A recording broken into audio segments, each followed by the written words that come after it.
भाजपा का दो कार्यकाल अगर आप देखेंगे, एक तो 14 से पहला ने पेंशन लिया और दूसरे दौर में वो आए तो आपका नौकरी खतरे में पड़ गया। तीसरे दौर में अगर आने दिया जाएगा तो पता नहीं क्या होगा। बिहार के विधानसभा में मंच पर उन्होंने बोला कि जो काम नीतीश जी से हम चाहते थे कि वो करेंगे, अगर वो छोड़कर भाग गए हैं तो उस झंडा को और डंडा को हम उठाएंगे और इस सरकार से छुटकारा दिलवाएंगे।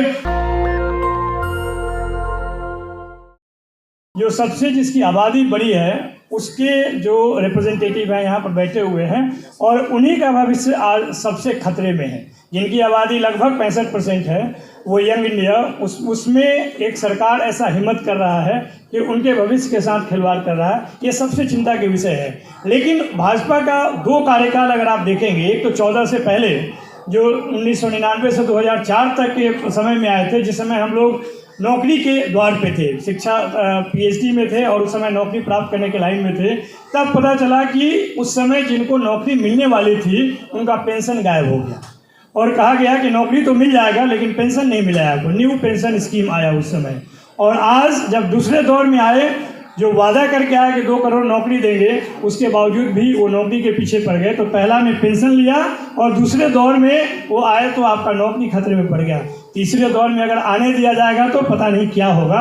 इसलिए यह सबसे बड़ा संकट है और संकट का एक ऐतिहासिक क्रम है। इसलिए चिंता का विषय है और इस पर उसी तरह से लड़ाई और अपनी बात रखने की ज़रूरत है। मुझे लगता है कि आज देश में जो चल रहा है, जिस तरह की बात चल रही है, उससे उम्मीद तो है कि इसको हम लोग रोक पाएंगे। और हमें लगता है कि इसको रोकने में जो सबसे बड़ा योगदान हो सकता है वो युवा साथियों का हो सकता है। और इसकी झलक आप देख सकते हैं, जहाँ से प्रतिनिधि के तौर पे संदीप जी भी आते हैं, कि किस तरह से लोग एक यंग लीडर के साथ और जन विश्वास यात्रा में उनका सहयोग कर रहे हैं। हमें लगता है कि जो कनेक्ट और इश्यूज़ पर और मुद्दे पर हो रहा है, सबसे बड़ी बात है कि जिस तरह का आप एक्टिव यंग इंडिया देख रहे हैं बिहार में, वह रोजगार के मुद्दे पे है, नौकरी के मुद्दे पे है। अगर वो एक्सटेंड हुआ, India in the image of Bihar अगर एक्सटेंड हुआ, ये बात 90 के दौर में अरविंद नारायण दास कहे थे कि अगर भारत का समस्या को दूर करना है तो सबसे पहले बिहार को देखना चाहिए और वहाँ की समस्या दूर होनी चाहिए। बिहार ने जब जब आवाज़ उठाया है, कायरों का सरकार भागा है। और यही इसी तर्ज पे अगर हम देश स्तर पर इस बात को पहुंचाने का कोशिश करें तो हमें लगता है कि इससे मुक्ति मिलेगा।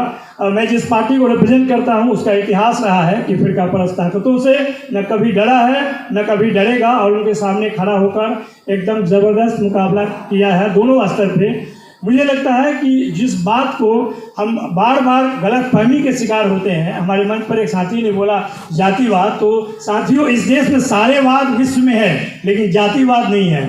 जातिवाद केवल वही लोग कहते हैं या केवल वही लोग उसको आगे लाकर बोलते हैं जिनको अपने जाति के आधार पर जिनको फायदा मिला है।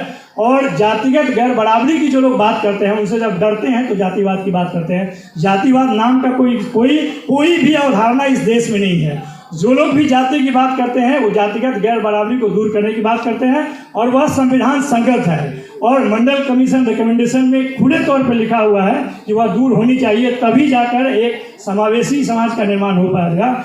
मैं सिर्फ 2 बातों के साथ अपनी बात समाप्त करना चाहता हूँ। एक तो यह कि जो लड़ाई है आज, वो लड़ने के लिए युवा ही आएंगे तभी हो सकता है, जैसा का 1974 के दौर में हुआ था। और उस समय भी जो हमारे पार्टी के राष्ट्रीय अध्यक्ष हैं, उन्होंने उस दौर का नेतृत्व किया था। आज भी बिहार के मैदान में, बिहार के विधानसभा में मंच पर उन्होंने बोला कि जो काम नीतीश जी से हम चाहते थे कि वो करेंगे, अगर वो छोड़कर भाग गए हैं तो उस झंडा को और डंडा को हम उठाएंगे और इस सरकार से छुटकारा दिलवाएंगे। और उसके लिए आप देख सकते हैं कि बिहार में जिस तरह से एक्टिव मोड में वो प्रचार कर रहे हैं, हमें लगता है कि बिहार से अच्छी सूचना मिलेगी और उसका शोर दूर दूर कर जाएगा। I extend full support for Young India chapter for this movement against fascism. First of all, I want to say that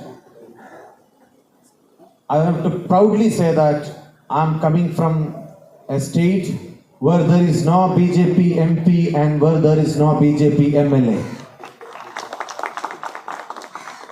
We are very much proudly saying that we never allow any this type of people to come to the parliament and come to the state legislative assemblies. here the Young India movement, which already announced in the charter, they mentioned about the issues of this country, about the unemployment, about the educational systems, what is happening now, about the atrocities in the campus, and also the issues facing by the students in the academic background in all over the country.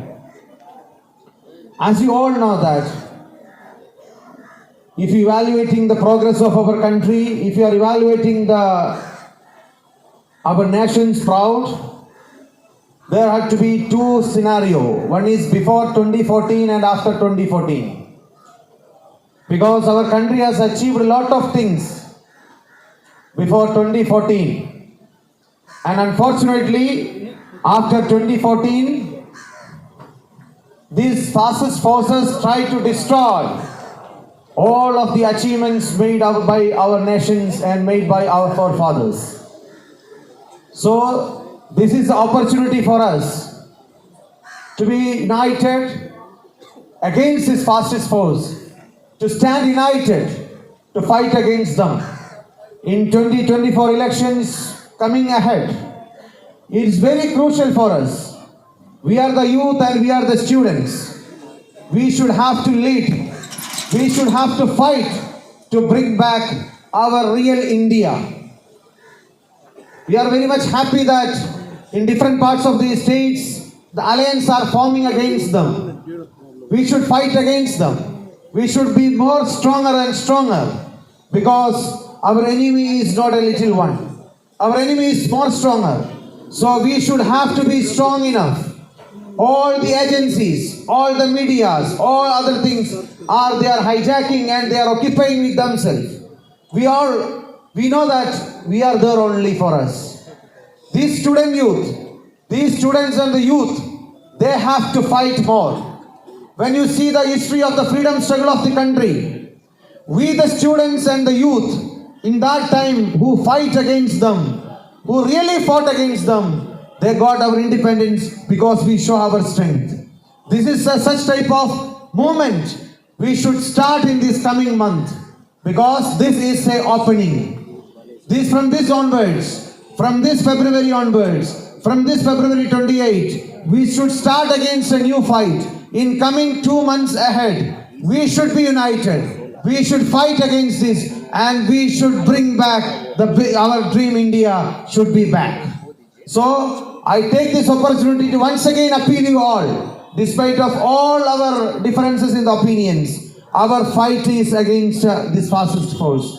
We should come together, the academics, the bureaucrats, the officials, the students, all should come together and raise our voice and fight against these fascist forces. So once again, on behalf of MSF, we extend a strong support for the Young India movement. Jai Hind. National Dastak की आपसे गुजारिश है कि अगर इसको बचाना चाहते हैं तो नेशनल दस्तक को सब्सक्राइब करने के लिए रेड कलर के सब्सक्राइब बटन को दबाएं, फिर बेल आइकन की घंटी दबाएं। नेशनल दस्तक को बचाने के लिए बहुत जरूरी है कि हर खबर को शेयर करें, लाइक करें, कमेंट जरूर करें।